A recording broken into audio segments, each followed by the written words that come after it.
Hi, I'm Craig Ball, and I'm here at the 4th annual University of Florida EDRM Levin College of Law e-Discovery Conference. And I have the pleasure today of talking to U.S. Magistrate Judge Gary Jones from the Northern District of Florida.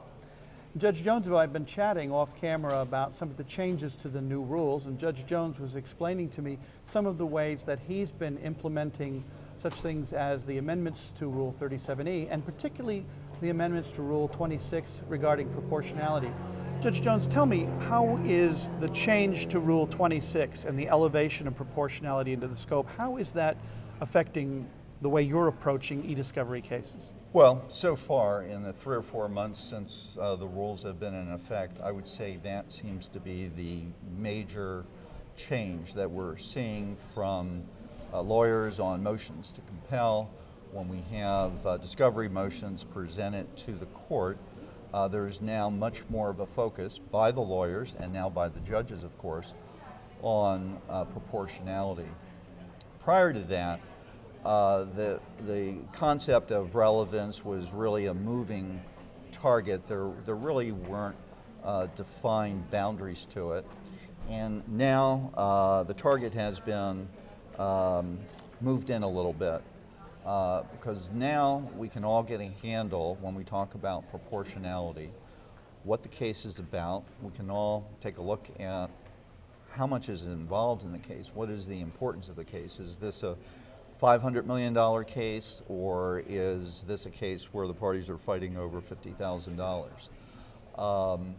Those issues really seem to be narrowing the scope of discovery, which I think was one of the main purposes of the amendments to the rules of civil procedure.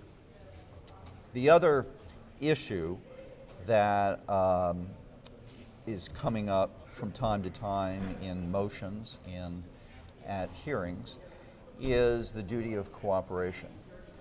And now, with Rule 1 changed, and the duty to cooperate is on the parties, and the rule doesn't say it is the duty of the court to ensure just, speedy, and inexpensive progress of litigation. The parties have that obligation.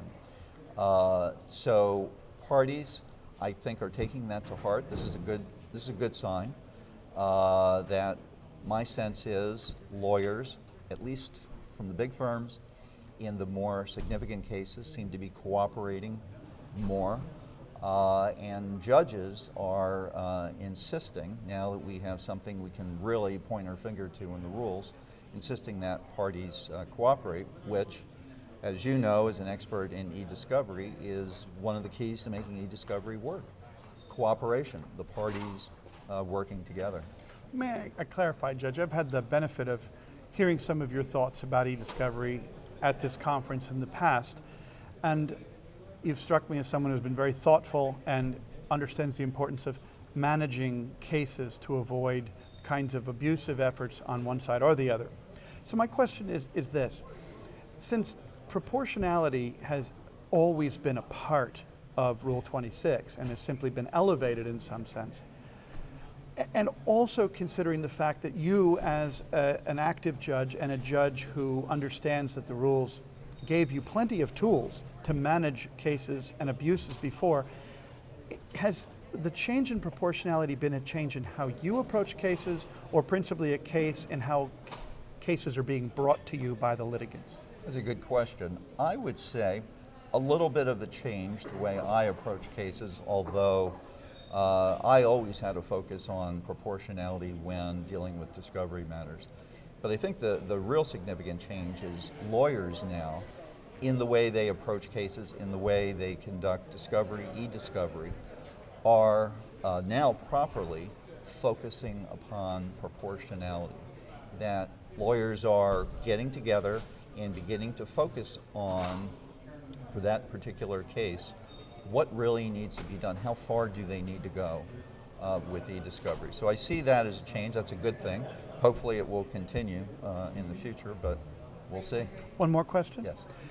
When you are doing an analysis of a discovery effort, and the parties have raised proportionality as perhaps a bar to certain discovery. Do you now feel more compelled to provide an item or factor by factor analysis of proportionality in accordance with the factors enunciated in the rule than you did before? I do, but I don't always. You will find proportionality discussed in orders that I do. In more significant matters, then I will discuss the proportionality factors, and the reason I'll typically do that is, as I mentioned, the lawyers focus on it, and when a lawyer is arguing that requested discovery is not proportional, the argument will be couched in terms of those factors. And since that's the way it's presented to the court from time to time, then I'll go through the factors in determining what is or what is not proportional.